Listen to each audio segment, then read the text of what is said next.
ജാതിയുടെയും മതത്തിൻ്റെയും അതിർവരമ്പുകൾക്കപ്പുറത്ത് എല്ലാവരെയും ഒന്നിപ്പിക്കുന്ന ഒരു സംസ്കാരമാണ് കേരളത്തിനുള്ളതെന്ന് governor advocate P S Sreedharan Pillai Thirumoolapuram Iruvallippura സെന്റ് തോമസ് ഹയർ സെക്കൻഡറി സ്കൂളിന്റെ പ്ലാറ്റിനം ജൂബിലി സമാപനം ഉദ്ഘാടനം ചെയ്ത് പ്രസംഗിക്കുകയായിരുന്നു Goa governor advocate P S Sreedharan Pillai. ഓരോ ക്രിസ്ത്യൻ വിശ്വാസികളുടെയും അടിസ്ഥാനപരമായ അവകാശം ഞാൻ എക്കാലത്തും ഒരു 30 കൊല്ലം മുമ്പ് ഞാൻ പുസ്തകത്തിൽ ഈ കാര്യം വളരെ വ്യക്തമായി എഴുതിയിട്ടുള്ളതാണ്. വിദ്യാഭ്യാസ മേഖലയെ സംബന്ധിച്ച് പറയുമ്പോൾ വർത്തമാനകാല സാഹചര്യത്തിൽ നമ്മുടെ വിദ്യാലയത്തിൽ സാക്ഷരത 100% കൈവരിക്കാൻ സാധിച്ച ഒരു നാടാണ് നമ്മുടേത്. നമുക്ക് അഭിമാനമുണ്ട്. പക്ഷെ അതിലേക്ക് പിന്നിട്ട വഴിധാരകളിലേക്ക് നോക്കുമ്പോൾ ഒരു 100 കൊല്ലം മുമ്പ് അല്ല എന്തെങ്കിലും വളരെ സ്വാതന്ത്ര്യം കിട്ടുന്നതിന് മുമ്പ്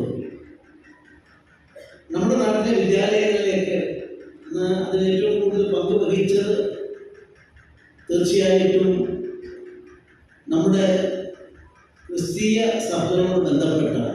ചാവറ പിതാവ് ഒരു പള്ളിക്കൊരു പള്ളിക്കൂടം എന്ന ആശയം കൊണ്ടുവന്നത് സമൂഹത്തിലെ എല്ലാ കുട്ടികൾക്കും ഒരുപോലെ വിദ്യാഭ്യാസം നൽകുക എന്ന ലക്ഷ്യത്തോടെയായിരുന്നു. അതുപോലെയായിരുന്നു ശ്രീനാരായണ ഗുരുവും വിവേകാനന്ദനും അബ്ദുൽ കലാമിനെ പോലുള്ള മഹാരഥന്മാരും. കാഴ്ചപ്പാടുള്ളവരും സമൂഹത്തിൻ്റെ നവോത്ഥാന ജീവിതത്തെ ഉന്നതിയിലേക്ക് കൊണ്ടുവരാനുള്ള സന്ദേശവാഹകരായിരുന്നു ഇവർ. അറിവ് പകർന്നു നൽകുകയാണ് ഒരു അധ്യാപകൻ്റെ കടമ.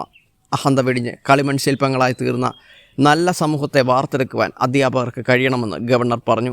Malankara Suriyani Katholika Sabha major archbishop cardinal Mar Baselios Cleemis Catholicos Bava അധ്യക്ഷത വഹിച്ച സമ്മേളനത്തിൽ തിരുവല്ല അതിരൂപാധ്യക്ഷൻ ഡോക്ടർ തോമസ് മാർ കൂർലോസ് മെത്രാപ്പൊലിത്ത അനുഗ്രഹ പ്രഭാഷണവും advocate Mathew T Thomas MLA മുഖ്യപ്രഭാഷണവും നടത്തി.